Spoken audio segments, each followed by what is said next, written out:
Bonsoir, bonsoir à tous. Nous sommes très ravis encore une fois de vous retrouver dans le cadre de ces après-midi de la tech. Aujourd'hui, je vais consacrer un numéro à un sujet que je suis très loin de maîtriser. Je n'en connais rien.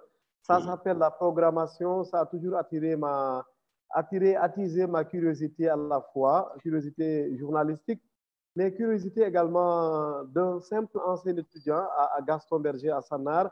J'en profite pour saluer l'un de nos discutants, le directeur de la section informatique, le chef de section informatique, voilà le jargon un peu à Sanar, de l'UFR SAT à l'université donc Gaston Berger de Saint-Louis, Mohamedou Traoré, qui est avec nous, jeune étudiant comme jeune journaliste et même peut-être vieux journaliste. Je n'ai jamais compris globalement c'était quoi la programmation et c'était quoi les langages. Et en recevant Moustapha Der aujourd'hui, tout en donnant l'impression de lui donner une tribune, je ne fais qu'apprendre en réalité, au contact évidemment de lui, au contact également des autres acteurs qui nous font le plaisir et l'amitié d'être nos invités cet après-midi pour compléter un peu, bien entendu, ce que Moustapha Der va apporter comme éclairage et comme explication sur la thématique, parce qu'il vient de publier 2 tomes consacrés à la programmation. On y reviendra un peu plus tard parce que nous le recevons aujourd'hui pour en parler, mais certainement il nous donnera en avant-première ou plutôt pour en guise d'ouverture son regard sur l'impact des nombreuses journées internationales de l'entrepreneuriat sur l'entrepreneuriat au Sénégal. Il se trouve qu'actuellement, je vous parle des locaux de l'École supérieure de management et de technologie de Dakar. Et ici, bien entendu, on parle d'entrepreneuriat, on parle d'emploi, d'employabilité des jeunes. Hier, à la délégation générale à l'entrepreneuriat rapide pour les jeunes et les femmes, toujours au point E, nous avons beaucoup parlé de la Startup Act, mais également, bien entendu, des conditions qu'il faut pour être éligible comme startup. Nous y reviendrons également. Moustapha, merci encore une fois d'avoir accepté mon invitation dans le cadre de cette série de panels en ligne. Je ne vais pas m'attarder trop longtemps sur la prise de parole parce qu'on va vous la donner à l'instant pour nous parler très rapidement de votre parcours avant que l'on entre dans le vif du sujet. D'accord, merci, merci Ousmane. C'est un honneur pour moi d'être là aujourd'hui avec vous pour échanger un peu et également communiquer. Parce que moi, je dis que la connaissance n'a de sens que si on la partage. Oui, donc, oui. c'est un cadre de partage que nous avons. Et il faut également qu'on puisse également se échanger et également aussi se partager également les informations. Bon, en ce qui me concerne, hein, moi, j'ai fait une formation d'ingénieur en informatique. J'ai eu à faire un parcours scientifique au lycée. J'ai eu de très bonnes aptitudes en mathématiques. C'est ce qui m'a beaucoup aidé également dans tout ce qui est approche de compréhension, de conception des choses. Et c'est ça aussi qui a fait que je n'ai pas eu beaucoup de difficultés à comprendre un peu tout ce qui est lié à l'algorithmique, parce que c'est d'abord ça la base, quoi. Avant de programmer, il faut d'abord comprendre. Donc, il faut d'abord concevoir d'abord, c'est clair dans la tête, et là, on va maintenant vers la pratique, quoi. Donc, c'est ça un peu. Donc, j'ai eu à faire une formation d'ingénierie en informatique. Après la formation également, j'ai eu aussi très tôt, j'ai participé sur beaucoup de projets, surtout de grands projets également, beaucoup de grands projets. Ça, c'est une chance peut-être que j'ai eue. Et ça m'a aussi forgé également à comprendre beaucoup de choses, quoi. Donc, et là aussi, depuis même en tant qu'étudiant, mes profs m'avaient choisi pour commencer à animer des TD en tant qu'étudiant. Okay, parce que j'avais une certaine maîtrise des choses et que j'ai aussi beaucoup de facilité également dans beaucoup de choses également. Et là, même aussi, dans ce cas aussi, je suis également dans la recherche aussi. Et côté aussi recherche également, je travaille également dans tout ce qui est machine learning, deep learning, IA et BI, quoi.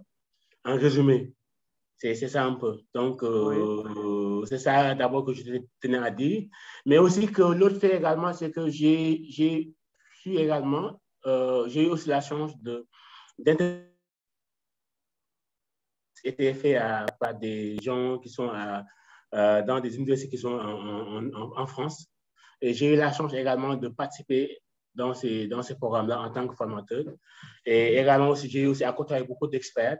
OK, et on a eu beaucoup à échanger et ça a aussi forgé également mes compétences également dans ce domaine-là. Donc, le choix des sciences, de la science, il était clair dès le départ?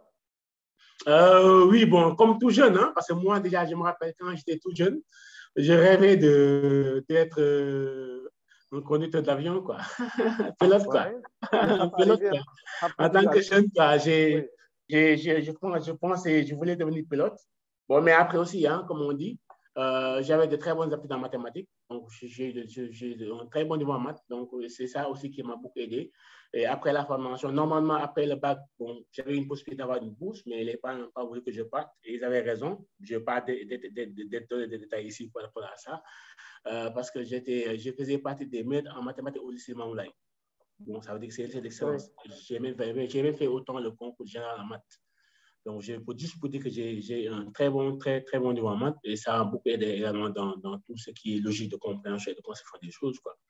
Oui, oui. On va recentrer maintenant la discussion autour de la programmation et des langages. La programmation, est-ce que vous pouvez nous donner un regard un peu sur l'offre de formation au Sénégal? Est-ce qu'il n'y a pas une saturation de programmation dans les formations?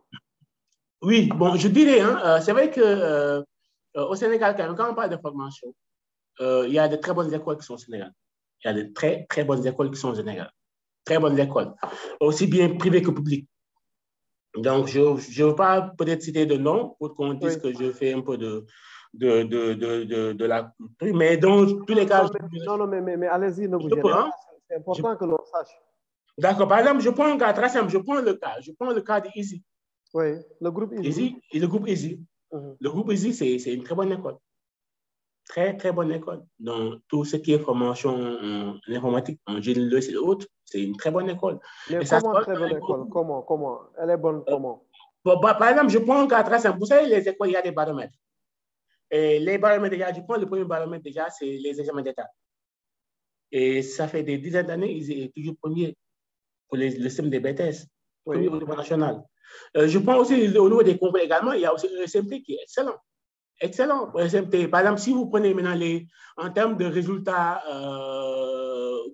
obtenus après les examens d'État, c'est SMP et Easy qui sont devant. Donc ça, c'est le fruit du travail, quoi, juste pour montrer qu'il y a une très bonne qualité déjà qui s'est fait à ce niveau-là. Monsieur Ousmane, vous entendez? Apparemment, je ne vous vois plus en vidéo. Mais je vous entends très bien. Ah, je peux continuer, hein? Oui, mais bien sûr. D'accord, c'est bon, c'est parfait. Donc, je disais maintenant, par exemple, en termes de baromètres, déjà, si on regarde maintenant un peu les scores qui se font, par exemple, au niveau national, dans les concours internationaux également, qui se font également, c'est ESMT, EASY, U4, ESP, tout ça, et EGB également. Oui. Donc, vous voyez bien, ça, ce sont des bacs de très bons paramètres quand même qu'on ne peut pas nier, quoi. Ça, ça démontre maintenant la qualité du travail qui est abattu. Oui. Et aussi le niveau également de conception et de management également des décideurs aussi, quoi. Et ça, c'est fondamental. Oui. D'ailleurs, j'aimerais bien qu'on donne la parole à Kara Samba du groupe Easy, l'Institut supérieur d'informatique, un des partenaires, bien entendu, de cette série de panels en ligne. Kara, qui pourrait très rapidement, en un mot, nous parler à la première personne, autrement dit, lui-même nous le dira, donc de l'offre de formation très rapidement à Easy, parce que nous ferons plus tard un tour en donnant la parole à nos autres discutants. Je pense à Mohamed Traoré du côté de l'UGB, je pense à Yatma, à Djibril et aux autres. Donc, Kara, rapidement, un mot sur l'offre de formation chez vous. Voilà, merci monsieur Ousmane, merci de m'avoir donné la parole aussi. Je vous en prie, Kara, ravi de vous retrouver après la belle journée l'autre jour à Easy. Merci beaucoup, merci beaucoup. Le plaisir est partagé. Voilà, je voudrais tout simplement vraiment dire un grand merci et féliciter aussi mon cher collègue, ami, professeur Moustapha Der, avec qui nous avons partagé pratiquement nos débuts à l'Institut supérieur d'informatique. Et comme il l'a si bien dit, hein, nous avons fait nos débuts à Easy. C'est là où nous avons en fait étudié, c'est là où nous avons en fait obtenu notre diplôme d'ingénieur. Et aujourd'hui, nous faisons partie, par exemple, de ceux qui font la fierté dans le domaine de l'informatique au Sénégal.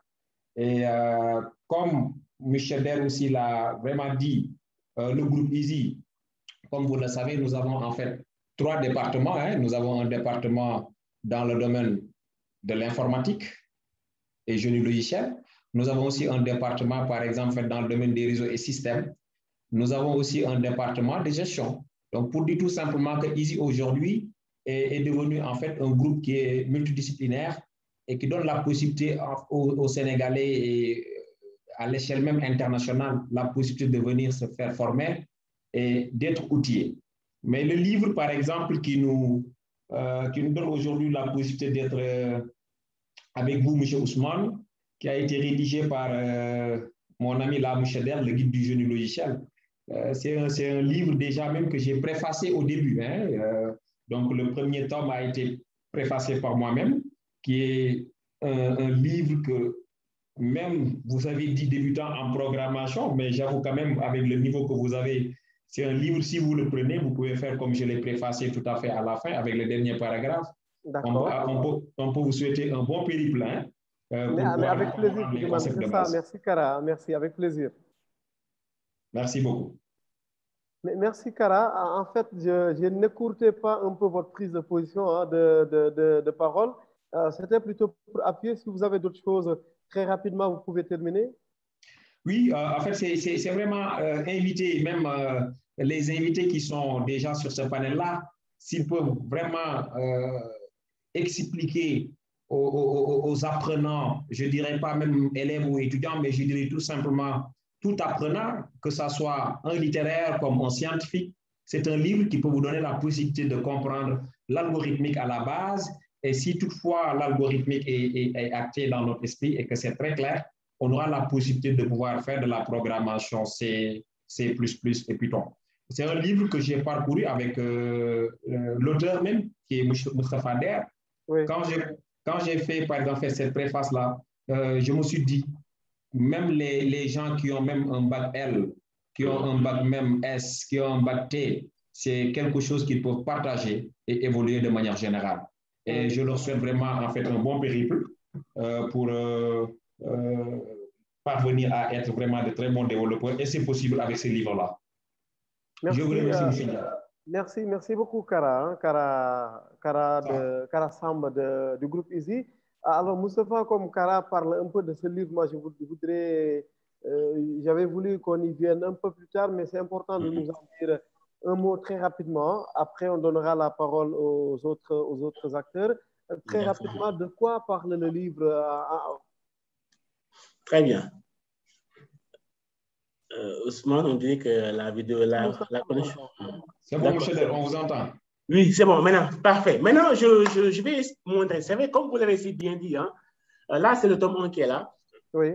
C'est le tome 1. Maintenant, dans le tome 1, maintenant, quels sont les points qui sont développés? Parce que, comme on l'a dit, hein, donc, bon, on a eu peut-être la chance d'être depuis 2004 dans l'enseignement supérieur déjà. Oui. Et on a développé une très forte expérience, très forte expérience dans tout ce qui est enseignement et aussi dans les outils pédagogiques également. Et on a vu que le constat, c'est moi personnellement que j'avais fait, c'est que il n'y avait pas beaucoup de Sénégalais qui avaient écrit. Bon, c'est vrai, il y en a, j'en profite maintenant pour remercier le grand doyen Keba Diop qui a écrit un ouvrage dans ce sens-là. Il y a aussi mon ami également, Bira également, qui a écrit. Mais bon, je me disais que toujours que par rapport à l'existant, il y avait toujours une possibilité il y a toujours quelque chose qu'il fallait ajouter de plus. Et également aussi qu'on fasse, par exemple, des manuels qui soient adaptés à nos besoins, à nous. Oui. C'est important. Parce qu'on dit que la connaissance n'a pas de limite. Et souvent, il y en a qui pensent que la vérité sonne blanche. Moi, je ne suis pas d'accord dans ça. Je me dis, l'informatique, déjà, c'est un domaine où il y a tout le monde ça veut dire qu'il n'y a pas de secret. On réfléchit, on a des solutions et on peut proposer des solutions. Et ça, c'est important. Et là aussi, j'ai vu que par rapport aussi aux livres qui existaient un peu partout dans le monde, il y avait beaucoup de manquements. Beaucoup de manquements. Et ça m'a poussé même à me dire que, bon, je ne sais pas aussi, parce qu'avant, je n'ai jamais pensé écrire. Hein. honnêtement, j'ai jamais pensé que je les mélanger dans l'écriture. Bon, mais je me dis peut-être c'est une obligation que j'ai pour partager également et échanger, c'est important. Parce que pour moi, la connaissance n'a de sens que si on la partage. Si on ne la partage pas, ça n'a pas de sens. Et pour ça, maintenant, on a écrit le tome 1 et on a utilisé une approche très, très pratique. Très, très pratique. Ça veut dire qu'on sait que l'algorithme, à la base, c'est trop mathématique. Il y a beaucoup de mathématiques. Dans tout ce qui est algorithme, il y a beaucoup, beaucoup de mathématiques. On se dit que, et nous, on a peut-être des jeunes qui veulent apprendre, et souvent, le niveau dans maths devient de plus en plus faible. Et ça se ressent dans les examens autres. Maintenant, on se dit qu'il faut maintenant qu'on trouve un moyen de donner la possibilité à ceux qui ne sont pas bons en maths d'avoir les bases. Parce que tout le monde est intelligent. Tout le monde est intelligent. Maintenant, ça veut dire que dans ce cas, maintenant, il faut juste expliquer, la personne a une certaine pédagogie, et facilement la personne peut la comprendre, et facilement maintenant la personne aura l'attitude de faire tout ce qu'elle veut faire. Et c'est important. Et de ce fait, maintenant, on dit qu'on fait une approche pratique, APC, approche par les compétences. Maintenant, chaque concept que nous avons, on l'a bien défini. On a donné les formalismes qu'il faut maintenant utiliser pour ces cas-là également, mais avec des exercices corrigés. C'est-à-dire que dans le livre-là, vous avez plus de 150 exercices corrigés. Plus de 150 exercices corrigés. C'est-à-dire que je donne un exercice, je donne un concept, je l'explique, je donne des formalismes, je donne des exemples corrigés. Et les corrections maintenant que vous avez, on les a en algorithmique, on les a en langage C, on les a également en C++ et en Python. Le même corrigé. C'est-à-dire que moi, qui suis débutant, j'ai facilement la possibilité de lire, de comprendre et de pratiquer. C'est ça un peu la force également. C'est-à-dire qu'on commence par la théorie, on vous donne des solutions possibles, on va vers la pratique. C'est-à-dire que le code qui est là, je le lis, je comprends, je prends ma machine, je tape à la lettre le code qui est là et j'ai les résultats, je comprends, j'avance. Et c'est ce qu'on a fait du début jusqu'à la fin. Vous voyez bien, du début jusqu'à la fin. Et c'est très, très, très lisible. Très, très lisible. Après ça, maintenant, comme on s'est dit que la base de l'informatique, c'est l'algorithmique. C'est la base. Maintenant, il y a une partie qui restait, on l'a ramenée dans le tome 2, qui est là. On la ramène dans le tome 2. Parfait. Et là, dans le tome 2 également, on a développé maintenant toutes ces parties-là. La partie complexité algorithmique qui est là. Maintenant, la partie également, les sites de données complémentaires, qui a ce qu'on appelle les listes, les piles, les fils et les arbres. Et également aussi, même principe. Mais on a rajouté maintenant ce qu'on appelle le Java. Le langage Java. Merci Moussawa. Alors, très rapidement, avec votre compréhension, parce que lui pourra être pris un peu plus tard, donc j'ai profité de l'occasion pour recevoir mon domobaï Yatma Gueye en ligne de Paris très rapidement. Je l'ai convié, un, parce que je le connais un peu dans le secteur, mais deux, parce que régulièrement, je voyais qu'il relayait des demandes en spécialiste de programmation pour l'Afrique. Hein. Donc, j'ai dit que Yatma ferait un très bel interlocuteur, un très bon interlocuteur aujourd'hui. Pour nous dire un ouvrage comme ça, est-ce que ça vient régler ses besoins, lui qui est recruteur, par exemple? Yatma. Déjà, merci beaucoup. Domoubaï. Voilà, franchement, je suis très honoré de cette invitation. C'est un plaisir, Yatma. Bienvenue. Voilà, je vous félicite. Et je félicite également M. Der parce que c'est ça qu'on attend des leaders, en fait. C'est-à-dire, on attend des leaders aujourd'hui en Afrique qui puissent montrer la voie à nos jeunes, en fait. Et je pense que cet ouvrage, ça participe justement au développement du continent. Donc moi, ce que j'ai retenu depuis le début par rapport à votre ouvrage déjà, c'est que vous avez appliqué ce qu'on appelle la méthode agile. C'est-à-dire que en fait, l'apprenant apprend, on va dire, au quotidien. Au fur et à mesure, il progresse. Et c'est ce concept-là aujourd'hui qu'on essaie de pousser en avant dans la partie informatique, on va dire. C'est-à-dire qu'aujourd'hui, nous, Phasea, on est une société qui est basée en France, certes, mais on travaille avec beaucoup de développeurs en Afrique et notamment au Sénégal.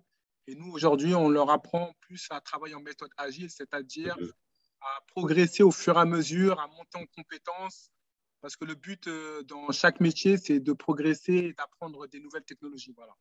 Nous, notre concept, c'est quand on vient, par exemple, travailler chez Phasea, Au début, on peut être un développeur juste front-end, mais au bout de quelques mois, on apprend la partie back-end et on avance au fur et à mesure parce que, comme vous savez, aujourd'hui, les clients sont de plus en plus exigeants. Il faut que nous aussi, on arrive à s'adapter au marché. Vous voyez, il faut que nous, les Africains, on puisse s'adapter aux nouveaux enjeux, on va dire, internationaux. Et on a toute la capacité aujourd'hui, on a toute la jeunesse nécessaire pour le faire. Donc, il faut juste qu'on s'organise mieux. Voilà. Le challenge aujourd'hui pour nous, c'est mieux s'organiser. Et c'est vrai que si on a aujourd'hui des gens comme M. Der qui nous montre la voie en nous donnant des ouvrages de qualité, voilà, ça nous permettra aussi d'augmenter nos compétences en Afrique et d'aller chercher des marchés à l'international. Voilà. Parce qu'aujourd'hui, il faut dire qu'on a la jeunesse la plus dynamique du monde. Et justement, tous les jeunes qu'on a aujourd'hui qui sortent de grandes écoles, comme je vous ai entendu parler tout à l'heure, c'est des jeunes qui sont prêts à l'emploi et c'est des jeunes qui sont… Ils ont rien à enfin, au niveau de leur capacité, ils n'ont rien à envier aux développeurs américains ou aux développeurs européens. Je pense que sur certaines technologies, notamment les nouvelles technologies comme les développements Flutter, on est en avance, vous voyez, parce qu'on a nos réalités en Afrique qui font qu'il y a beaucoup de startups qui se sont lancées dans le développement mobile. Et voilà, il faut juste qu'on s'organise mieux, je pense, pour être plus visible. Mais aujourd'hui, on a une jeunesse dynamique. Il nous manque juste peut-être des leaders qui puissent mieux les encadrer. Mais ça, je n'ai pas de souci là-dessus, parce que quand je vois les panels que vous avez invités, je suis confiant pour l'avenir. Voilà, il faut juste qu'on s'organise mieux peut-être dans notre manière de travailler, qu'on soit plus solidaire, puisque nous, ce qui fait notre charme, les Africains, c'est la solidarité. Mais il faut qu'on le soit aussi dans le travail, dans le partage. Et voilà, moi, pour ma part, c'est l'intervention que je voulais faire et vraiment, je suis très honoré d'avoir participé à cette émission. Et j'espère que les jeunes, en tout cas, prendront conscience qu'on a tout à faire et on a les compétences et la qualité chez nous. Vous voyez, on n'a pas besoin d'aller à l'extérieur pour devenir un très bon développeur. On peut rester au Sénégal, rester au Cameroun, rester, je ne sais pas, dans quel autre pays d'Afrique, et être un très bon développeur en se formant sur la méthode agile, en lisant, pourquoi pas, des livres comme a fait M. Der. Vous voyez, entre nous, on peut y arriver. On a besoin de personne, en fait. Voilà. Il faut juste qu'on ait confiance en nous, en fait. Voilà. Voilà pour ma part ce que je voulais, la contribution que je voulais faire. Oui. Merci, merci beaucoup, mon Moubaye Yatmagé, qui est basé à Paris et qui, comme il a dit, donc, dirige aujourd'hui une agence, un cabinet spécialisé dans les services informatiques. Il s'intéresse très énormément à la programmation, au langage. Moustapha, très rapidement, c'est vrai, la programmation, les langages, c'est un peu ésotérique, hein, vous l'avez dit vous-même. Nous, autres littéraires, nous sommes exclus. Comment arriver aujourd'hui à faire de la programmation un champ ouvert à tout le monde, débanalisé en fait? Ok, merci Ousmane. Je partage l'avis de Mouché Yadman qui est vraiment pertinent quand même. Il a très bien parlé. Il a très bien développé également. Mais j'ai également aussi, si vous le permettez Ousmane, j'ai l'honneur également d'avoir avec vous le grand professeur déjà qui est là, Ahmed Kora, qui est notre DFR, directeur de la recherche. Donc, c'est un professeur vraiment attitré avec beaucoup de… De quelle école? Il est de l'ESMT. Il est de l'ESMT. Donc, c'est un honneur déjà d'avoir parce que lui, c'est un prof titulaire. À son actif, il a fait des publications énormes. Donc, c'est un grand monsieur quand même que nous respectons beaucoup. Donc, si vous le permettez maintenant, peut-être si on peut lui donner peut-être la parole pour un mot, après moi, je peux compter également. Il y a aussi M. Tam qui est là, Tiano, et M. Soal également que j'ai vu tout à l'heure. Je vous remercie. Monsieur, voilà, professeur. Oui, professeur qui nous entend, qui va certainement ouvrir son micro. Le professeur Ahmed Kora de l'ESMT avec notre ami le directeur Adamou Moussa Saleh que nous avons déjà reçu dans ces panels. Est-ce qu'il nous entend? Il semble n'être pas à l'écoute. Non, c'est bon, je pense. Oui, professeur, allez-y, bienvenue à vous. Ok, bonjour. Bonjour, professeur, bienvenue. Je vais arrêter. En tout cas, merci. Je voudrais quand même saluer le travail qui a été fait par notre collègue Der. Et nous sommes fiers de lui. Et nous pensons quand même que ce travail sera quelque chose de très précieux entre les mains de nos étudiants et aussi de tous ceux qui voudraient vraiment développer l'Afrique. Donc, c'est dans ce sens que nous sommes présents pour lui témoigner tout notre soutien et aussi vraiment vous dire que c'est un collègue vraiment de classe que nous pensons vraiment qui est plein de potentiel et qui pourrait vraiment beaucoup apporter. Voilà, donc je ne sais pas si vous m'avez entendu, mais je tiens quand même à le souligner. Der est une pierre précieuse pour nous et nous lui souhaitons très bon vent, très bon succès. Et nous espérons qu'on aura plusieurs Der dans les jours à venir à travers les ans qui donnent. Merci. Merci, professeur. Et comme je suis un passionné des télécoms, je vois qualité de service et qualité d'expérience de réseau mobile et fixe. Alors, je vous envoie immédiatement une connexion en direct, en temps réel, professeur Cora, de l'École supérieure multinationale des télécoms, des télécommunications, donc, qui est à côté. Merci à vous, merci Moustapha pour ces belles connexions. Alors, je sais qu'on avance évidemment dans la problématique du jour. J'ai plein de questions à poser, Moustapha. D'abord, je reviendrai sur mon interrogation de tout à l'heure. En attendant, après, on donnera la parole aux autres discutants, je pense à Djibril Diaw, parce que c'est important qu'on ait le regard des recruteurs, justement, par rapport à notre problématique. Mais la banalisation de la programmation et des langages, vous allez y arriver comment? Parce que nous, autres littéraires, on a toujours pensé que la programmation était ésotérique.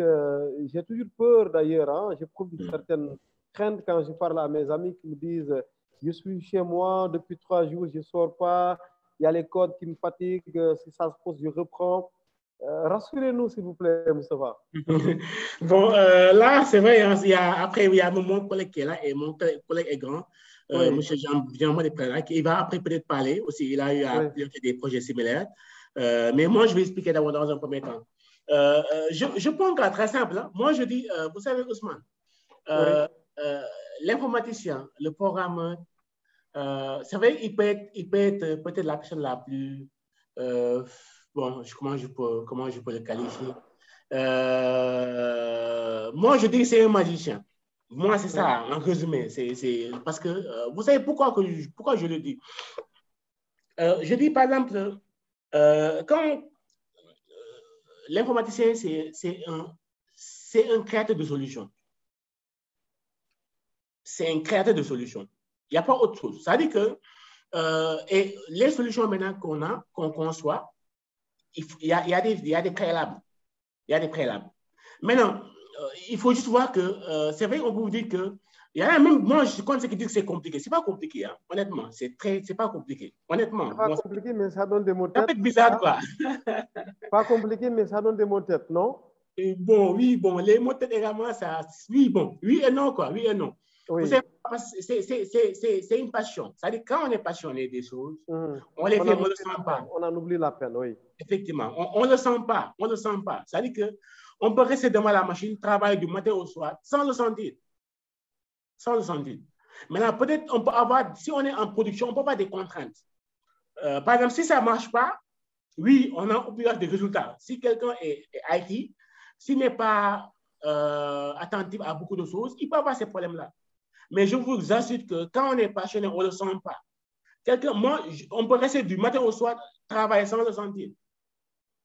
Vous voyez bien, donc parce que c'est une passion qui est là, c'est une passion. Ça, il faut l'aimer. Quand on l'aime, on le fait facilement. Okay? Et c'est ça aussi, parce que je dis également que nous, la chance que nous avons en tant qu'Africains, nous sommes un continent jeune, très jeune. Très jeune. Et nous avons également la possibilité également de produire beaucoup de solutions. Parce que moi, je me dis, le chômage, on peut le régler facilement. Honnêtement. Le chômage, on peut le régler facilement. Ce n'est pas avec la politique politicienne.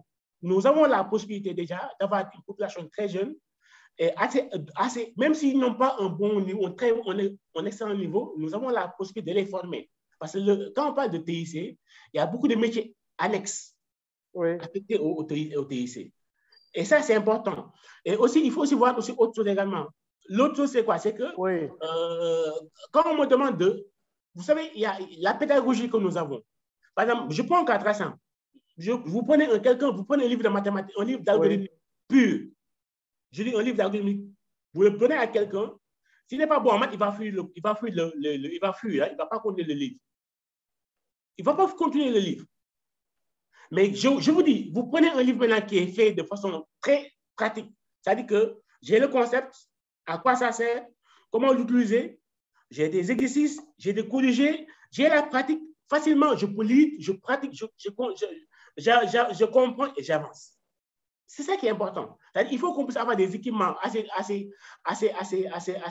new génération qui permettent également de faire comprendre à l'étudiant, si vous voulez, à l'apprenant, facilement, et là, il peut facilement comprendre et avancer. C'est ça le plus important.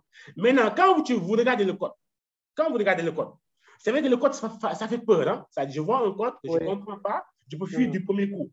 Mais quand je prends le temps de regarder le code, de comprendre le code, je verrai que c'est pas compliqué du tout. Et je vous dis, tout est fait en se basant sur l'existant. Je prends un cas très, très simple.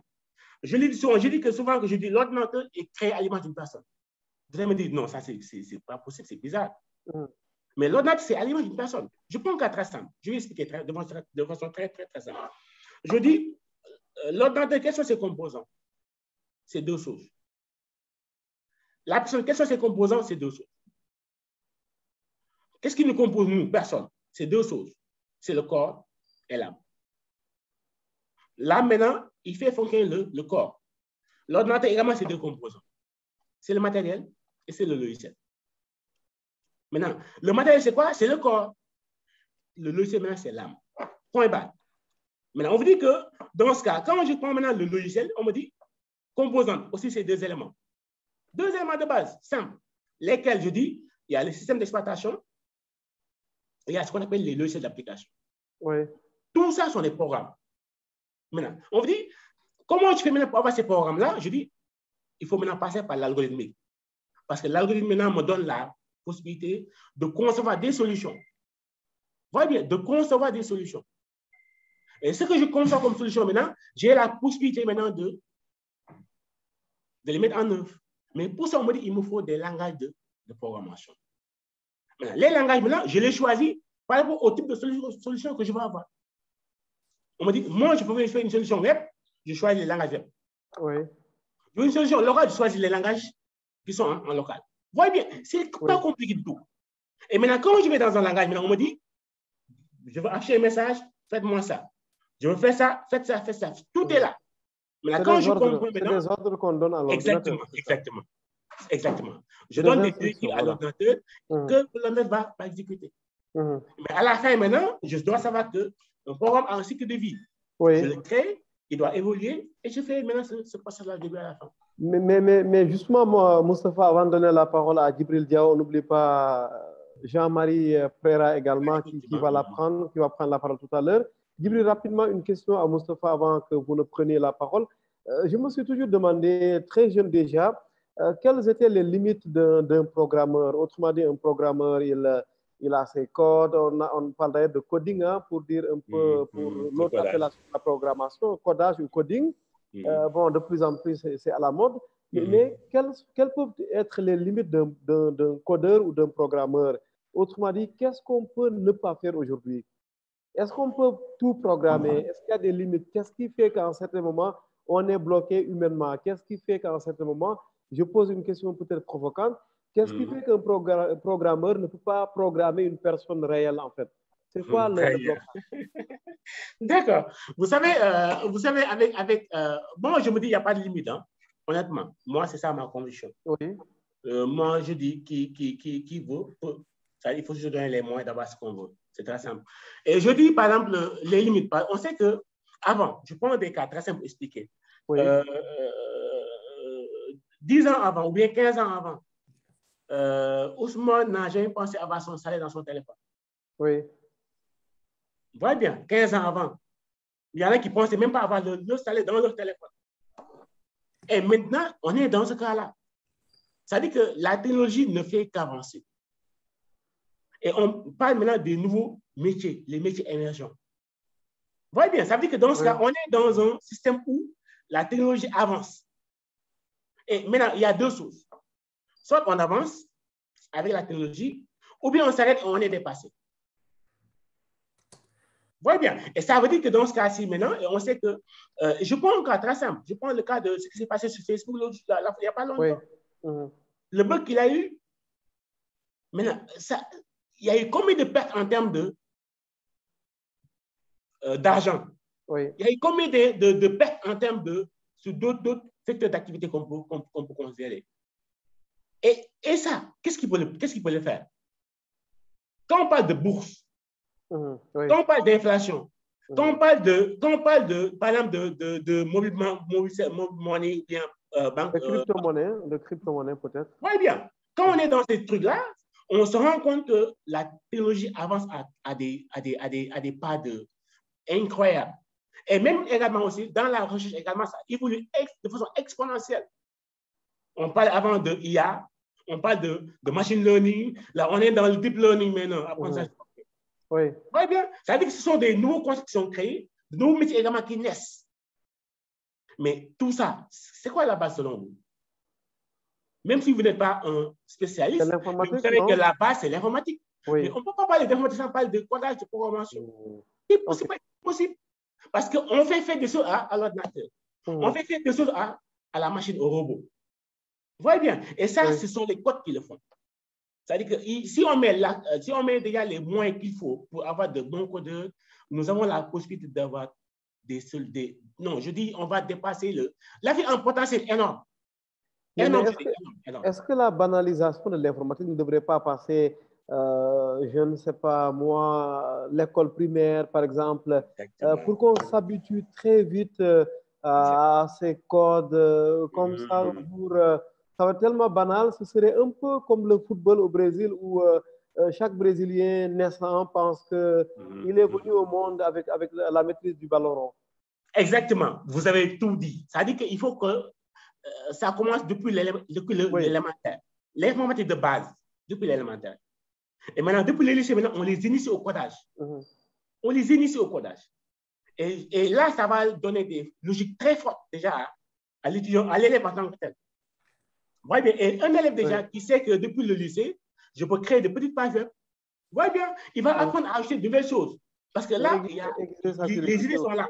Voyez bien, les idées sont là. Il va commencer à rêver. Et c'est ça qui est important. Il faut savoir rêver. Hein? Parce que tant qu'on ne rêve pas, on ne va jamais réaliser des choses grandioses. Si on se limite à ce qu'on a, c'est ça le souci également, généralement. Okay? Mais je me dis, l'un dans l'autre, l'informatique de base à l'école élémentaire et le codage depuis le lycée. Merci beaucoup. Merci, Moustapha. Alors, nous allons ouvrir la parole à Djibril Diaw, en ligne de Paris ou de Lyon. Je ne sais plus, Djibril, ça fait longtemps qu'on n'a pas échangé. Bienvenue à vous. Merci beaucoup, Ousmane. Bienvenue. Je rappelle très, très rapidement que Djibril Diaw est spécialisé dans le recrutement. Après des années, notamment au Sénégal, chez Intouch, avec notre ami Omar Sissi, entre autres. Aujourd'hui, Djibril est dans le recrutement. Vraiment, il est en plein dans le recrutement avec un cabinet qui s'appelle Digitaline, qui avait organisé son lancement, Djibril, si je ne me trompe, il y a 2 ans à Dakar. Et merci de m'avoir convié d'ailleurs à l'époque pour prendre part à cet événement et essayer d'y jouer un rôle non pas majeur, mais que l'on n'oublierait pas de sitôt. Bienvenue. Alors, j'ai vraiment voulu que vous soyez là, Djibril, vous aussi, parce que c'est important d'avoir le regard des recruteurs, des cabinets de recrutement sur la thématique du jour qui porte sur la programmation et les langages. De votre côté, c'est un secteur que vous voyez comment? Je sais au moins que la demande est forte. Bonjour à tout le monde et puis merci beaucoup Ousmane pour l'invitation. Moi, je suis très ravi aussi d'entendre tout ce qui est dit. Je pense que il y a du talent. En fait, il y a toujours, de toute façon, ça, on le sait, il y a du talent en Afrique. Et quand je vois des personnes comme Monsieur Der, effectivement, qui essaient de faire un travail de vulgarisation, de démocratisation, effectivement, c'est à saluer parce que je pense que c'est nécessaire pour dédramatiser et puis Mhm. pour démystifier, en fait, Oui, certaines, on va dire, certaines réalités, en fait, certains domaines comme l'informatique. Bon, je tiens juste à préciser que moi, je suis chasseur de tête depuis des oui. années. Mhm. C'est quelque chose qui a du mal à se détacher de moi. Mais en fait, Digitaline, ce n'est pas un cabinet de recrutement. On Oui, développe en fait des solutions digitales basées oui, sur l'IA pour faire du recrutement, pour faire de la mobilité, pour gérer le capital humain, oui, le développement oui. des salariés, de ce que l'on fait avec nos partenaires ici en France. Mais je tenais juste à revenir sur, pour saluer vraiment Monsieur Der, parce que le travail de vulgarisation, de démocratisation, de démystification, c'est très important. Je pense qu'on souffre beaucoup, et il n'y a pas que l'Afrique, hein, on souffre beaucoup des idées reçues. Moi, je me souviens, moi, je viens on va dire, d'une série littéraire, mais je me Oui, souviens qu'on nous disait effectivement qu'il fallait avoir certaines aptitudes, qu'on n'était pas capable, par exemple, pas de coder, mais de réfléchir comme ce qui travaille en mathématiques, etc., etc. Ça, ce sont des idées reçues. Bon, ce qui me permet de le dire et de le comprendre, c'est que j'ai fait des études en psychologie pendant 5 ans. Donc, je suis diplômé en psychologie et c'est mhm. la clinique qui m'intéressait. Mais en fait, pour revenir à ça, il y a Oui, beaucoup d'idées reçues. C'est ce qui fait que des études ont montré, par exemple, une des idées reçues, c'est de dire, par exemple, que les filles sont moins douées en maths que les garçons. C'est mhm. totalement faux. Effectivement. C'est totalement faux. Et ça, des études américaines, européennes, occidentales, des études ont montré en fait tout le contraire, que les filles ont des aptitudes. Mais ce sont des idées reçues qui socialement, qui sont intégrées dans nos Mhm. cultures, qui fait qu'il y a des barrières en fait très tôt. Et du coup, la volonté de Monsieur Der de vulgariser, de démocratiser, de démystifier est très, très, très important parce que ça permet effectivement de donner accès à des personnes. Aujourd'hui, pour revenir au sujet Oui, proprement dit du codage, oui, oui, aujourd'hui, de plus en plus de personnes codent parce qu'il y a tellement d'outils, il y a des formations, il y a des moods, il y a beaucoup de choses en fait qui permettent aux gens de s'initier. Maintenant, moi, je mets un réserve à l'enthousiasme, mais c'est personnel, hein, de Monsieur Der. Je pense qu'il y a des limites. Nous, aujourd'hui, on utilise certains codes de Python en fait, sur nos algos hein, pour faire du matching affinitaire, par exemple. Et on voit les limites. Il y a des limites. De toute façon, l'IA ne pourra jamais, on va dire, mimer oui. parfaitement l'intelligence Mhm. humaine. Donc, après ça, il faut prendre l'avis de d'autres experts qui viennent des neurosciences, etc., pour expliquer la complexité. Mais en fait, moi, je salue beaucoup son enthousiasme parce qu'en fait, il a une volonté de démystifier. Et ça, c'est très important, c'est-à-dire rendre accessible. Oui, Maintenant, quand on vient sur le marché,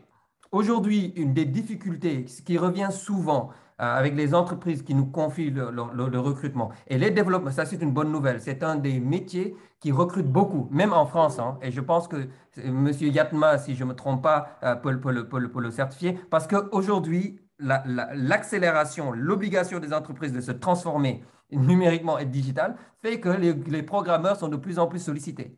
Donc ça, c'est une excellente nouvelle. Mais maintenant, il y a aussi un autre problème qui consiste à dire, en fait, un problème qui est qu'on retrouve souvent au Sénégal particulièrement, c'est que souvent les gens ont du mal à travailler en mode projet. C'est-à-dire les gens peuvent coder, ils peuvent faire de la programmation, mais on voit des limites souvent en entreprise parce que ça, on fait appel. Le développeur, il ne suffit pas qu'il sache coder. Il y a d'autres aptitudes qu'on appelle les soft skills qui sont très nécessaires pour la réussite dans une structure. Donc, il n'y a pas que l'aspect technique. Mais effectivement, un développeur, il doit savoir coder. Ça, c'est la base. Mais quand on travaille sur des projets complexes, on voit les limites de la difficulté de certains développeurs à s'intégrer, à travailler sur des projets de bout en bout. Maintenant, c'est quoi la solution? La solution, c'est l'accompagnement. Et je pense que ça, c'est fondamental. C'est-à-dire qu'il faut que des professeurs, mais en entreprise, des gens, et ça, souvent, ce sont des choses que nous remontent nos clients. Parce qu'ils voient aussi les limites de certains développeurs quand ils doivent travailler en mode projet sur des projets complexes. Ils savent coder, mais à un moment donné, ils ont du mal à diriger le projet de bout en bout parce que effectivement, ça fait appel à certaines complexités dans le travail. Et quand on travaille en mode projet, souvent, on oublie d'autres aptitudes que je disais tout à l'heure. Ce sont les soft skills qui sont nécessaires pour réussir. Si on n'a pas les aptitudes, on a beau être un bon codeur, mais si on ne sait pas s'adapter en structure, de travailler en mode agile, etc., on va avoir du mal en fait à réussir. Donc, il peut y avoir des limites. Maintenant, pour moi, ce qui est important, c'est l'accompagnement que l'on propose à des équipes. Mais le marché le demande parce qu'aujourd'hui, beaucoup d'entreprises, même le boulanger, souhaite avoir son site Internet. Et donc, du coup, le boulanger, il va faire appel à un développeur pour pouvoir développer un site, travailler sur un site Internet. Donc, je pense que c'est une des... La tendance du marché, c'est qu'on recrute de plus en plus, hein. Ça c'est une excellente nouvelle pour tous ceux qui codent. Et après, avec l'avènement, on va dire, du développement de l'entrepreneuriat, beaucoup de développeurs se mettent en freelance. Et souvent, ce sont des jeunes, hein, souvent qui se mettent en freelance et qui, même s'ils travaillent en entreprise, travaillent sur d'autres projets. Et ça peut être un frein à la concentration, au développement au sein d'une structure, hein. Parce qu'à un moment donné aussi, on a des limites, humainement, on a des limites. Mais ça a donné beaucoup de courage à beaucoup de jeunes de se lancer et d'accompagner de plus en plus de structures. Maintenant, moi, je ne veux pas forcément m'épancher plus que ça, mais je salue quand même le travail qui est fait, c'est-à-dire une volonté de démystification et qui est très importante pour permettre à de plus en plus de jeunes. Et moi j'ai évolué dans le secteur FinTech, j'étais HR à un moment donné dans le secteur au Sénégal. Et effectivement, je pense qu'on n'a rien à envier. Sur ce plan-là, l'Afrique a montré l'exemple. Il y a InTouch, mais aussi il y a M-Pesa qui est plus connu, qui a complètement, grâce à la technologie, a permis à des millions de personnes de pouvoir, on va dire, avoir leurs sous, avoir leur argent en fait dans un wallet, etc., etc. Donc, il y a beaucoup de choses qui sont très importantes. Mais je tiens à préciser du fait de mon parcours en psychologie, de dire que l'IA, moi, je suis mes développeurs en interne. Il y a un certain nombre de choses qui vont avoir du mal à coder tout simplement parce qu'il peut y avoir des limites. Après, je mets un bémol à ce que je dis, c'est que tout dépend aussi du type de profil qui travaille sur le projet où les limites peuvent se manifester, quoi. Mais je salue le travail de démystification qui est pour moi nécessaire pour enlever les idées reçues afin de pouvoir donner à un maximum de personnes de pouvoir se lancer en fait dans ce type de projet. Merci beaucoup, Ousmane, et merci à tous. Merci Djibril. Hein. On retrouve le même enthousiasme, la même énergie quand Djibril parle de ces questions parce que c'est des questions qu'il connaît au quotidien, qu'il traite au quotidien. Vraiment, merci encore une fois. Je reprécise que l'ensemble des discutants qui ont déjà pris la parole, Moustapha, peuvent toujours revenir évidemment dans le débat. On avance un peu, sinon on donne la parole à Monsieur Préra. Jean-Marie Préra, s'il nous entend. Est-ce que Jean-Marie Préra nous entend? Oui, bonjour. Bonjour, M. Préra, et bienvenue à vous. Oui, merci. Bonjour, M. Gay. Bonjour merci à vous, pour M. Préra. cette invitation. J'en profite pour féliciter mon collègue Moustapha Der pour son bouquin qu'il présente aujourd'hui. Et je voulais juste en fait un peu intervenir sur le fait de banaliser en fait l'accès à la programmation. Juste pour aller dans le même sens que vous, c'est-à-dire qu'en fait, il faut effectivement qu'on initie les élèves très tôt. Par exemple, je dirais même à partir du collège, la classe de 6e, 5e. Nous avons déjà eu à tenter l'expérience ici à l'ESMT en organisant des manifestations où on a eu à inviter des élèves de collège et de lycée à des cours d'initiation en programmation. Donc, on l'avait fait avec le langage Python. Et donc, on se rend compte qu'en fait, que le fait de donner la possibilité aux enfants de programmer, ça permet de développer en eux, en fait, ça leur permet en fait d'exprimer leur créativité. Parce qu'en écrivant des programmes, ils arrivent quand même à réaliser des choses tout de suite visibles. Et donc, ça pousse en fait un peu nos enfants à être un peu plus créatifs. Et également, ça leur permet aussi de développer certains automatismes, en fait, ce qui fait que même quand ils arrivent à l'université, ils sont déjà habitués en fait, à la programmation. Mettre en place des structures itératives ou conditionnelles, tout ça, ça devient quelque chose de banal pour eux après. Et donc, même si vous prenez quelqu'un à partir de la 5e ou 4e, il n'a pas encore de série, il n'est pas encore dans une série forcément scientifique. Il peut très bien être initié au codage au 4e, 5e, 3e, et après continuer en série littéraire quand il arrive au lycée. Donc, je pense qu'il est important d'insister sur ça. Et surtout, en fait, aussi, pour aller dans le même sens que mon collègue Der, c'est qu'en fait, c'est vrai qu'il a écrit un bouquin peut-être plus pour les étudiants que pour les jeunes, mais il faut aussi aller dans le sens d'écrire, de rédiger des livres qui vont permettre aux enfants du collège. C'est assez facile aujourd'hui, l'accès est beaucoup plus simple, et donc il faut penser aussi à ça, à rédiger des bouquins pour les élèves du collège qui veulent s'initier à la programmation. Voilà, merci. Merci beaucoup, Moustapha. Peut-être une réaction un peu à toutes ces prises de parole avant qu'on donne la parole à d'autres. Oui, je partage là, les avis déjà qui sont évoqués. Bon, maintenant, parce que moi, quand on parle de limites, souvent, je préfère maintenant, parce que ce qui peut être considéré comme limite aujourd'hui peut ne pas être le cas pour demain. Et comme on est dans une science qui évolue, donc parler de limites, à mon niveau, ça peut être un peu un facteur bloquant. Mais je dis dans tous les cas, l'un dans l'autre, la science évolue et la science aussi fait des merveilles. Donc, c'est ça un peu dans un premier temps. L'autre également, ce qui est dit également par le grand Prélat, que j'explique beaucoup également, je suis d'accord sur ces idées, hein, donc je partage à 100% ce qu'il a dit. Et c'est ça un peu, c'est ça. Maintenant, je ne sais pas maintenant s'il y a M. Sam qui est là, non? S'il a des choses à dire également, je ne sais pas. Bon, sinon, on peut continuer également. Non, oui, il peut. En tout cas, ceux qui veulent prendre la parole peuvent toujours lever la main. Voilà, on va leur ouvrir le micro. Là, je vais donner la parole à M. Traoré. Tout à l'heure, il renvoyait un bruit digne de celui d'un avion. Je pense qu'il n'est pas dans un avion. M. Traoré. Oui. Bonjour. J'ai cru à un certain moment que vous étiez dans un avion. Non. Il y avait un bruit un peu digne de l'avion. Mais bon, bienvenue à vous, ça fait plaisir. D'autant plus que c'est mon université, hein, parce qu'aujourd'hui, chacun parle de son université, Moustapha Dera. Moi, j'ai le plaisir à rappeler que je viens de Gaston Berger, mais je viens de l'école sénégalaise, globalement. Quand on parle de l'école sénégalaise, bon, je taquine un peu, mais on parle de tous les acteurs. Bien entendu, il n'y a pas de clan. Ça fait plaisir de recevoir toutes les écoles de formation que moi, je reçois régulièrement dans mes émissions.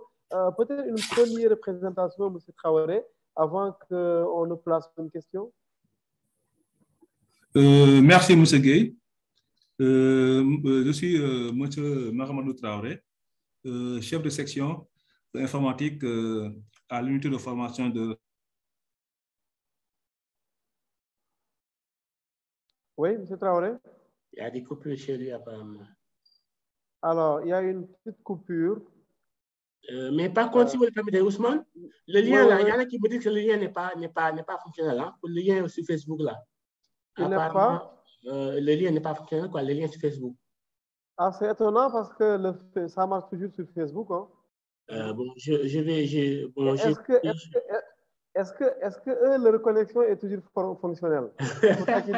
Bon, ce sont des retours que j'ai déjà, mais je vais le mettre pour voir ce que ça donne. Quoi. Bon, je suis toujours en direct. Hein. Je peux vous redonner le lien au cas où vous vous seriez trompé.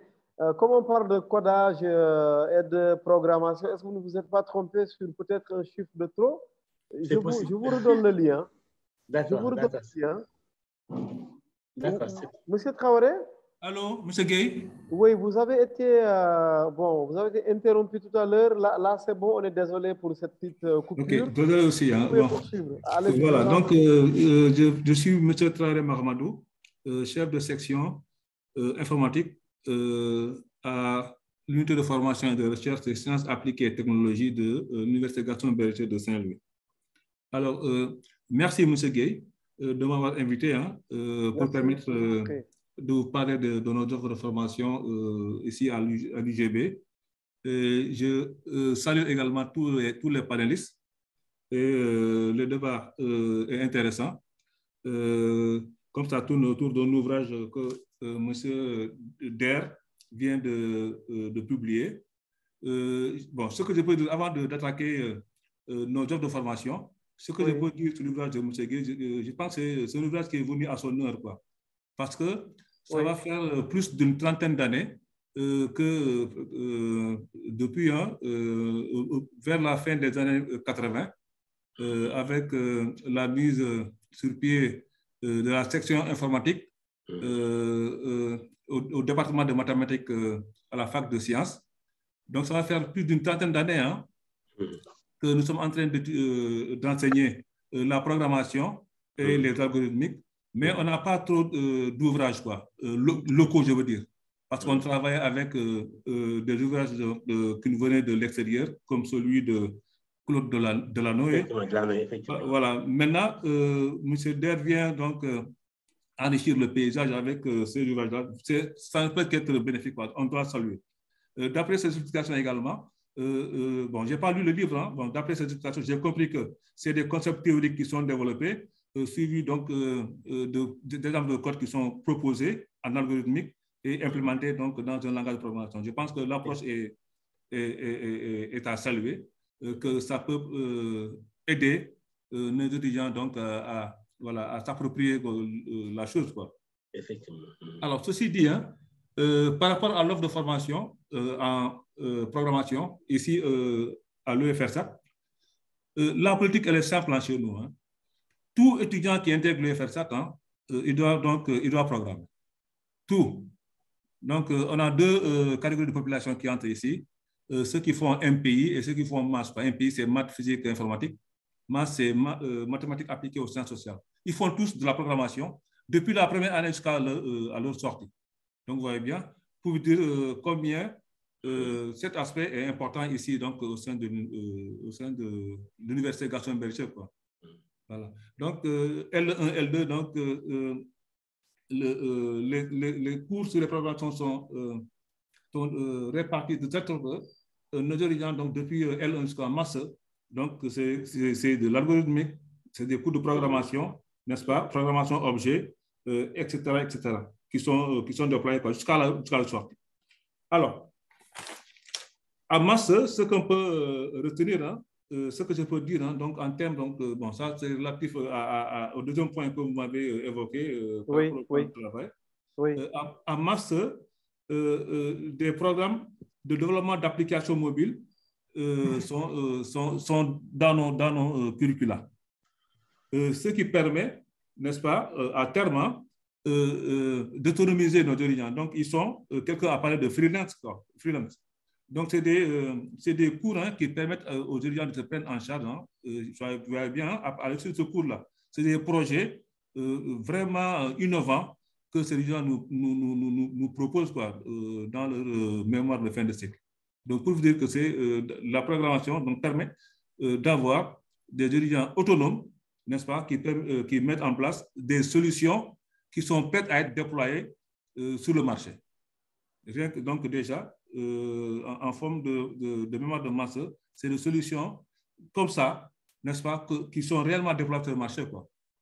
Donc, en termes d'insertion, c'est des gosses qui sont outillés pour pouvoir s'insérer très facilement dans les structures de la place, quoi. Donc, voilà pour le moment ce que je peux dire en attendant donc d'avoir d'autres questions. Merci beaucoup à M. Traoré, Mohamed Traoré, chef de la section informatique de l'UFR-SAT de l'Université Gaston Berger de Saint-Louis. Comme moi, j'ai toujours eu une peur bleue pour les chiffres. Je ne connais personne à l'UFR-SAT, à part peut-être un certain Abou Sena, que M. Traoré doit connaître. Oui, je le connais très bien. Voilà, Marie Théoniane, je pense qu'il est passé par là-bas. Justement. Notre ami, le coordinateur de l'UVS, professeur Moussalo. Et dernièrement, le recteur Ousmane Thiaré, notre ami et homonyme au niveau de Sanar, et qui d'ailleurs vous a recommandé pour prendre part à ce panel. Transmettez nos chaleureuses félicitations et nos chaleureux remerciements au professeur Thiaré, que je pourrais d'ailleurs rencontrer tout comme vous demain, Inch'Allah, parce que j'arrive à Sanar demain, Inch'Allah, pour une interview d'ailleurs, soit dit au passage qui va porter sur, toujours évidemment sur le numérique. Moustapha, peut-être une réaction à l'intervention de Mahamadou Traoré? Oui, oui, juste dire, bon, le UGB déjà, c'est une grande université déjà qui fait depuis des années de très bons résultats.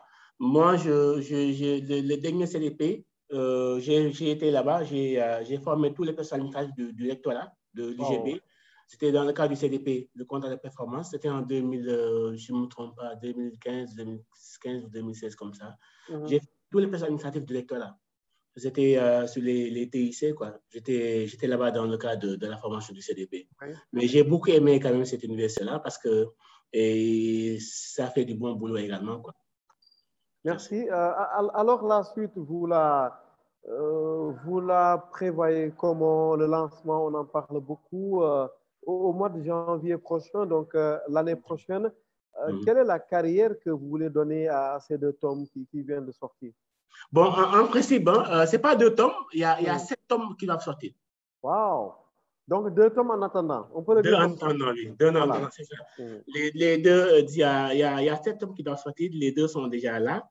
7 tomes, c'est pas déjà trop? Non, tout est déjà clair dans la tête, quoi. ça fait un peu du Ibo Der Thiam que il aimait un peu les ouvrages volumineux. Est-ce que cet homme, quand même, ça ne fait pas un peu peur, Moustapha? Parce que si on se dit que pour faire le tour de la programmation, il faut quand même mémoriser cet homme, déjà. Ça non, pas mémoriser cet homme. Bon, il faut... Mais je taquine un peu, oui. Mais c'est un peu ça, non? Parce que chaque tome déjà est bien calé sur des concepts vraiment clairs et précis, quoi. Oui. Donc, tout est bien ficelé déjà. Donc, là, c'est les 2 tomes là, déjà, on va faire la sortie de dédicace qui est prévue maintenant pour le 8 janvier 2022 du moins. Bon, Orange nous avait promis de nous accompagner. Et bon, maintenant, on est en train de voir maintenant avec Orange parce que déjà, compte tenu maintenant de l'événement, et des invités qu'on aura. Donc, la salle, maintenant, risque d'être trop petite, quoi. Parce qu'il y a beaucoup de personnalités qui ont manifesté le désir d'être présents le jour J. Oui. Et là, maintenant, la salle, maintenant, bon, ça risque de poser beaucoup de soucis avec la salle. Bon, on est en train de voir maintenant quelle est la meilleure formule à adopter, quoi, dans ce cadre-là. En tout cas, merci de me mettre au courant. Comme ça, moi, en retour, je mettrai au courant ce beau et généreux public qui nous suit à travers les émissions en lien avec le numérique.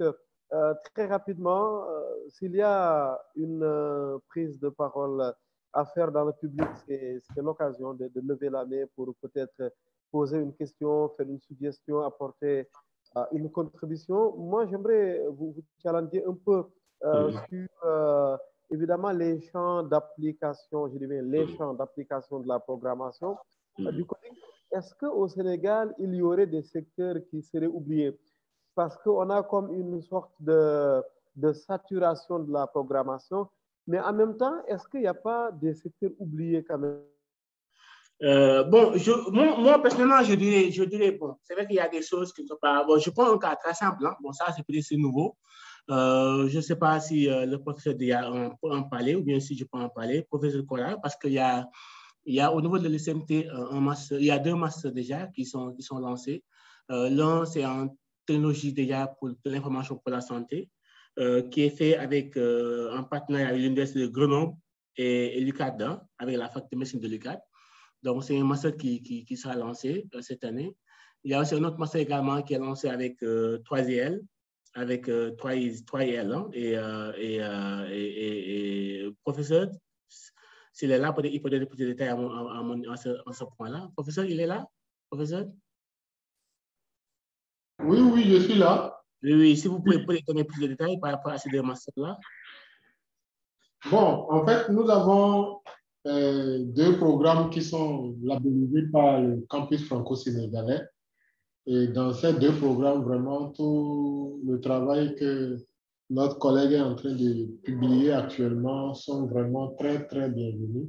Parce que une bonne partie du programme, quand même, intègre ces différents livres-là. Donc, il s'agit déjà du master en technologie de l'information pour la santé, et où vraiment on voudrait avoir une génération montante qui soit capable de prendre en charge les défis de la santé en apportant à travers les TIC les solutions vraiment appropriées. Donc, c'est en partenariat avec INP Grenoble, mais également avec la faculté de médecine, Cheikh Anta Diop. Donc, ici à l'université Cheikh Anta Diop de Dakar. Donc, il y a une co-diplomation qui est là, c'est le premier niveau entre l'ESMT et la faculté de médecine. Puis maintenant, une double diplomation pour ceux qui voudraient faire 3 ans dans le cycle. Donc, en ce temps, ils vont pouvoir continuer à INP Grenoble pour pouvoir avoir aussi le diplôme d'ingénieur. Donc, ils pourront bénéficier donc, du diplôme de master en technique de l'information pour la santé et en continuant pour 2 années supplémentaires, donc au niveau de INP Grenoble, ils pourront avoir le diplôme d'ingénieur. Donc, ça, c'est grâce au partenariat Nord-Sud et les partenariats Sud-Sud. Nous avons également un autre programme en double diplomation, toujours labellisé par le campus franco-sénégalais, donc qui porte sur l'intelligence artificielle et les data science et l'intelligence artificielle. Alors, donc, dans ce programme aussi, c'est une double diplomation. La personne aura aussi comme deuxième diplôme un master en gestion de données en partenariat avec 3IEL de Limoges. Alors, donc, dans tous ces différents programmes, notre collègue BR est très impliqué dans la coordination et dans l'animation. Voilà ce que je peux dire. Il peut compléter au besoin. Merci. Merci, professeur. Bon, c'est ça un peu comme il a assez bien dit. Hein. Ce sont des programmes déjà qui sont faits en codip avec des cours de diplomation. Quoi. Bon, maintenant, mais en parlant maintenant aussi, en revenant un peu sur les livres, hein, Ousmane, si vous le permettez. Oui, mais avec plaisir, hein, comme dit un ami modérateur. D'ailleurs, c'était fait exprès tout à l'heure, je vous ai nommé co-animateur, c'était pour prévenir un peu des déconnexions éventuelles. Donc, merci d'avoir compris et merci d'avoir assuré, hein, et de continuer à assurer d'ailleurs. Non, c'est normal. Vous, on est liés et il faut qu'on collabore également. Et il y a beaucoup de chantiers également sur lesquels il faut qu'on y aille, quoi. Mais maintenant, en revenant un peu sur le tome 1 d'abord, parce que le tome 1 maintenant, il est fait pour permettre à tout étudiant, ou bien même aux autodidactes, parce que je peux voir quelqu'un qui a la passion de coder, d'apprendre à coder, de créer des solutions. Parce que comme j'ai dit tout à l'heure, l'informaticien, c'est un créateur de solutions. Et ça, c'est important. Ça veut dire que même s'il n'est pas embauché, lui-même, il peut trouver il peut être entrepreneur. C'est comme on parle de ce de l'entrepreneuriat également. Lui-même peut composer, constituer sa société et produire du service pour les autres. Et ça c'est important. Ça, c'est vraiment important. Et de ce fait, maintenant, là, ça donne déjà toutes les bases solides qu'il faut, pour que la personne maintenant puisse avoir un très bon niveau, et proposer des solutions vraiment, vraiment innovantes. Maintenant, par contre, pour ceux qui veulent maintenant aller en profondeur maintenant, aller dans la recherche et tout ça, ils ont la possibilité également d'avoir le tome 2 qui est là, donc qui est vraiment, vraiment également très bien fait, parce que là, moi, je dis, par exemple, bon, déjà, je donne juste un exemple. Hein. Le tome, quand il venait de sortir, je vous assure, les professeurs sont les premiers à acheter les livres. Les profs de spécialité sont les premiers à acheter. Et quelqu'un achète, il le recommande à quelqu'un d'autre. Ça n'est pas de qualité, ça n'est pas le cas. Et je dis maintenant, présentement, sur Amazon, c'est les seuls livres qui parlent d'informatique et qui sont faits par des Africains francophones, ce sont ces 2 livres-là. Il faut les vérifier. Il n'y en a pas d'autres. Et aussi, du point de vue également de la vente également à l'international, aussi ça se passe très bien. Même au Domaine, on a beaucoup de commandes et c'est ça maintenant le point que j'ai présentement. Oui. Il y a beaucoup de commandes que j'ai dans la sous-région. Donc, et on n'arrive pas à les gérer. On a des commandes de partout. En Congo, au Gabon, en Côte d'Ivoire. On reçoit des commandes de partout. Mais il y a la version électronique, non? Oui. La version électronique, maintenant, c'est une version qui est sur Kindle. Et Kindle, souvent, pour nos pays, à nous, c'est assez compliqué. Ouais. Parce qu'il y a des équipements spécifiques maintenant pour ça. Il y a le Kindle qui existent, mais le Kindle, ça dit que ce n'est pas des choses qu'on télécharge. On a un appareil, on paye, on lit, mais on ne peut pas télécharger. Et l'appareil maintenant qui est là, oui, vous ne voulez pas que ce qui est arrivé à la plus secrète mémoire des hommes vous arrive.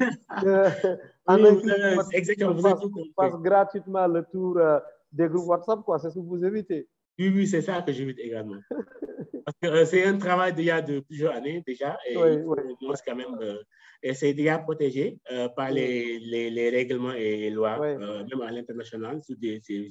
On a mis les moyens qu'il fallait pour protéger tout ça, donc il faut également qu'on aille dans ce sens-là aussi. Tout à fait. Je place tout de même une question avant qu'on termine, Moustapha, à moins que vous n'ayez d'autres choses à ajouter à ce qui a déjà été dit. Je vous demandais tout à l'heure, avant que je ne sois éjecté provisoirement de ce panel, c'est étonnant d'ailleurs, moi qui l'anime, mais c'est aussi la magie du net. Hein. Qu'est-ce que vous faites pour investir peut-être d'autres champs où on ne retrouve pas beaucoup de programmeurs? D'abord, est-ce qu'il y en a au Sénégal des domaines un peu oubliés des programmeurs et de la programmation? Oui, bon, si, il y en a, c'est... moi, je dirais que c'est peut-être le secteur informel. Oui. Le secteur informel, quand même, il faudrait peut-être qu'on puisse les aider également à ce qu'ils aient des solutions. Maintenant, bon, c'est vrai que ça, c'est un peu compliqué parce qu'ils ne sont pas formels, bon, mais quand même, il faut trouver également les voies et moyens qu'il faut les accompagner, à ce qu'ils aient également des solutions maintenant adaptées à leurs besoins en fonction des types d'activités qu'ils mènent. Peut-être à ce niveau-là, c'est possible. Mais aussi, moi, je dis, moi, je suis plutôt pour à ce que l'État puisse les accompagner. Ça, c'est important, l'accompagnement au niveau étatique. Ça, c'est vraiment important. Pourquoi? Parce que moi, je dis, il serait bon que... Par exemple, il y a beaucoup de jeunes, parce qu'il faut éviter de former des personnes qui n'ont pas de métier. Moi, je suis à ce qu'on fasse des formations orientées des métiers. Et je vous dis, dans le domaine des TIC, il y a possibilité d'avoir des milliers et des milliers et des milliers d'emplois. Honnêtement, je prends un cas très, très, très simple. Par exemple, vous savez, il y a beaucoup de gens qui ont des masters dans d'autres domaines. Mais il suffit de les faire des formations pointues sur des choses précises. Facilement, ces personnes ont la latitude maintenant d'avoir une plus-value qui va les permettre également de partir de leur propre zèle. Et c'est important. Et maintenant, après, peut-être les accompagner dans ce qu'il faut comme activité. Et ça, pour moi, ça, c'est fondamental. Et ça, c'est fondamental. Mais aussi, l'un dans l'autre, il faut, moi, je suis à... Parce que, par exemple, je prends un exemple, je ne sais pas si c'est le moment d'en parler. Par exemple, moi, je prends le cas du tome 2. Avant que ça sorte, bon, on m'a fait beaucoup de promesses côté étatique. Hein. On m'a dit non, attendez, on va vous accompagner, Et bon, si on attend, ça sont des choses qui traînent. C'est-à-dire que l'accompagnement, ça reste également. L'accompagnement, c'est un grand problème à ce niveau-là. Bon, ça, après, ce n'est pas le moment. Bon, on peut après également en discuter également. Mais je vous dis, l'un dans l'autre, il faudrait également qu'il y ait l'accompagnement de tout le monde et dans tous les sens également. Et ça, c'est important. En tout cas, merci. Merci, Moustapha. Si le public n'a pas d'autres prises de parole, on va se quitter sur ces belles notes. Peut-être un mot à vous disons, de revoir pour ne pas dire de conclusion. Bon, oui, déjà, je ne sais pas si M. Sam n'a rien à dire, M. Tcherno ou bien Youssef. M. Youssef, c'est pas ajouté. Parce que déjà aussi, quand on parle également de sécurité également, les applications, c'est bon, il faut les faire, mais il faut les sécuriser. Et pour ça aussi, je crois qu'il a son mot à dire, par exemple, dans la partie sécurité, parce que l'un dans l'autre, on crée des solutions, mais il faut les sécuriser. Et c'est fondamental. Tout à fait. Là, c'est l'écrivain qui se soucie un peu de l'avenir de son livre. Parce qu'il faut que les deux soient protégés, c'est important. Mais tout à fait. Alors, Youssef nous entend. Hein. S'il n'a pas levé la main, c'est qu'il ne souhaite peut-être pas intervenir, Youssef. Oui, je crois qu'il va intervenir quand même pour dire 2 mots. Non, pas il va, c'est le moment d'intervenir ou jamais. Oui, allez-y. Oui, c'est le moment d'intervenir ou jamais parce qu'on va se quitter quand même. Alors, Youssef, s'il nous entend, il peut bien prendre la parole. Bon, je considère que soit il nous entend, soit il ne nous entend pas. Et au cas où vous entendrez, c'est que peut-être il n'est pas prêt aussi il n'est pas prêt à prendre la parole simplement. Bon, en attendant, peut-être un mot de conclusion, en attendant, si Youssouf veut revenir dans le débat, il peut toujours le faire. Bon, il est là, il m'a dit qu'il va son micro, il devait être client, il ne pas ici. Allez-y, Youssef, il est à côté de nous. D'accord, donc Youssef, qui est à vos côtés, j'espère que Youssef, toi et Moustapha, vous n'avez pas les mêmes copies. Hein? Il n'y a pas un cas de triche, j'espère, parce que vous êtes très proches hein, géographiquement. D'accord. Voilà, bienvenue Youssef. Merci beaucoup, M. Ousmane, pour ce que vous faites dans notre domaine. Je pense que depuis votre arrivée dans le domaine IT, on voit beaucoup de débats. Donc, c'est ce qui manquait vraiment. On espère bien. C'est la même chose que ce que mon ami et collègue vient de faire. Donc, le fait d'écrire, nous, les scientifiques, on n'est pas, surtout les informaticiens, ils n'ont pas l'habitude d'écrire. Je pense que c'est quelque chose à saluer. Donc, écrire un livre, ce n'est pas donné à n'importe qui. Et donc, je pense que c'est vraiment un très, très, très bon début pour les scientifiques qui veulent écrire des livres. Donc, je les félicite vraiment. Effectivement, c'est quelque chose qui est très important dans le domaine de la sécurité parce qu'il parle beaucoup de Python. C'est des choses qu'on utilise aujourd'hui beaucoup dans le scripting, donc dans tout ce qui est pen testing et autres. Je pense que ce n'est que le début et d'autres vont suivre. Je pense qu'il nous a vraiment poussé, nous tous, à vouloir écrire nous aussi des livres. Je sais que ce n'est pas facile. Je ne serai pas en tout cas le deuxième, ni le troisième, mais je serai peut-être dans la liste. Donc, merci beaucoup. Merci. Ok, donc c'est bon, je crois que, mon cher Ousmane, je crois que peut-être pour peut-être pas conclure, mais peut-être le mot de la fin, c'est peut-être vous remercier d'abord et de l'initiative hein, que vous faites parce que moi, je dis, quand on parle de démission IT, moi, c'est vous que c'est en premier, quoi. Donc, c'est pour ça que quand je vois des gens parler un peu d'accompagnement et de sponsoring, je dis, il faut aller voir M. Ousmane. Il est compétent et il fait de bonnes choses, de très bonnes choses. Quoi. Donc, ça, c'est vraiment un message que je tenais à vous dire. Et aussi, je vous félicite, je vous remercie également pour tout le travail que vous faites maintenant pour la vulgarisation et la promotion maintenant de tout ce qui était ici. Je vous remercie. Merci beaucoup. Hein. Bon, peut-être un dernier mot aussi. J'ai vu des étudiants ici, mes anciens étudiants qui sont là. Je vous félicite et je vous remercie également parce qu'il y a beaucoup qui me disent qu'ils ont un problème pour se connecter. Mais je tiens à vous remercier les Tiabadio et tout ça, qui sont devenus des patrons maintenant. Hein. En tant qu'étudiants, maintenant ils sont des patrons. C'est Manarona, Raïssa, c'est vraiment un plaisir de Diaraté, Hervé également, Longfort, Madame Diop et tout le monde. Hein. Ganaï également, je vous félicite et je vous remercie également. Merci. Et encore, merci à professeur Kwada, qui est vraiment, moi que je suis beaucoup parce que il fait un travail énorme, vraiment énorme. Hein? Il est très modeste, mais comme on dit, c'est un grand monsieur. Quoi. Merci encore. Merci. Merci Moustapha, merci pour ces gentils mots. Mais en réalité, c'est à vous qu'on souhaitera beaucoup de courage et beaucoup de détermination parce que vous nous avez promis 7 tomes. Ouais, on en est à 2 et on attend bien que la promesse soit réalisée. En espérant que la programmation n'engage pas que ceux qui y croient. Donc, la fameuse déclaration.